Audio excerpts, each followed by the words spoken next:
Hello and welcome back to Nightstream TV. My name is Trevor, and today I thought I'd give you guys a little bit of a look behind the mind of myself and kind of talk about some of the issues that have been going on. So if it sounds kind of weird, it's because I wrote it and I'm kind of reading it. So I've been gaming exclusively on PC for the last 2 years, and lately I have not been enjoying playing games this way. In the past 2 weeks, I have lost YouTube footage twice. Windows updates changed my default boot drive on my computer, and I have to wait for updates to install every week for pretty much every game that I play. And then on top of that, my Logitech software made it where my mouse would completely stop working in the middle of a game, and I'd have to Control-Alt-Delete to get back in. I don't really want to deal with these types of issues anymore, because it takes away from the one thing that I love doing, which is gaming. I've been considering switching back to console gaming with the launch of the PlayStation 5 and Xbox Series X. So what better way to help make that decision than by making a YouTube video talking about the advantages of console gaming. Let me know if you want to see a contrasting video for the advantages of PC gaming. Leave a comment and click the subscribe button to get notified below. So the main line of reasoning for me switching back to console gaming is time. I miss the days I could just turn on my console and launch a game without having to remember which launcher I need to boot up to launch the game. PC gaming has been plagued with every developer wanting to have their own store or launcher to be able to access their games, and it's just really annoying. The one thing that bugs me about PC gaming, I wish I could just open up Steam and all my stuff would be there, but it's not that simple. There's Ubisoft, Blizzard. I think I currently have 6 different launchers installed on my PC to play all the games that I purchased over the past couple years. And this isn't the end of it either.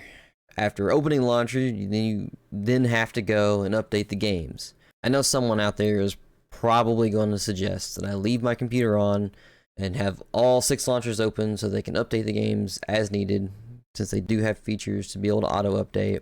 And to you, I honestly say that you're crazy. Do you know how many resources that would take up at any given time? I mean, it's a freaking lot. I can barely keep my computer running while streaming and recording at the same time anyways.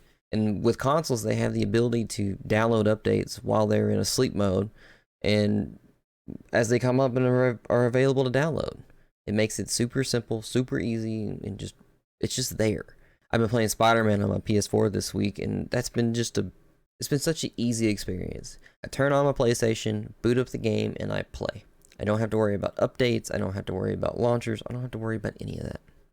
And all these different features greatly increase the amount of time spent in game and not outside the game, getting ready to launch it and everything else. Which also gives me more time to create content, more time with my family, and still be able to do everything that I want to do. Another advantage consoles have over PCs is cost. My gaming PC currently has a GTX 1070.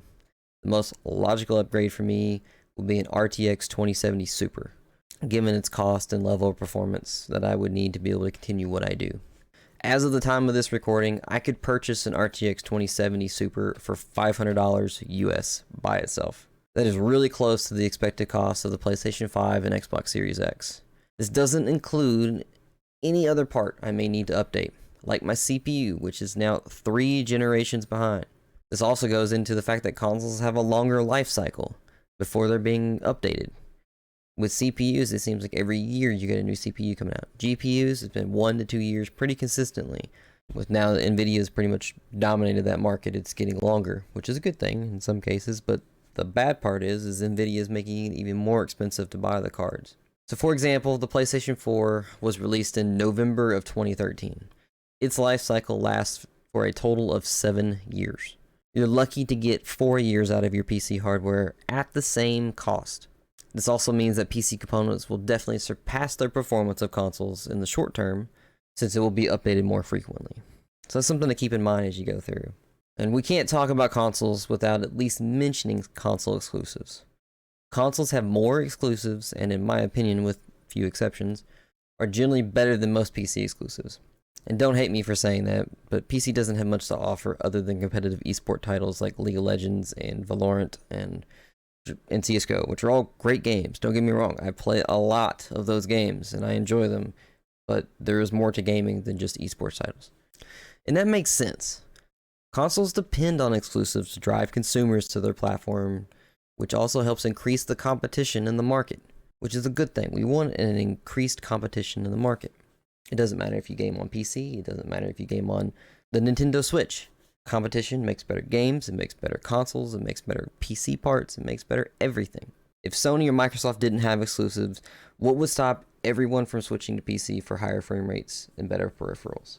I know if The Last of Us wasn't made, if Uncharted wasn't made, if Halo wasn't made, hell, we'll even throw Gears of War in there, what would gaming look like today? I don't think it would be anywhere as far advanced as it is now. So with that, with the new consoles on the horizon, which are you going to choose? Will you move to or stay with PC gaming? Or are you going to choose an Xbox Series X or a PlayStation 5?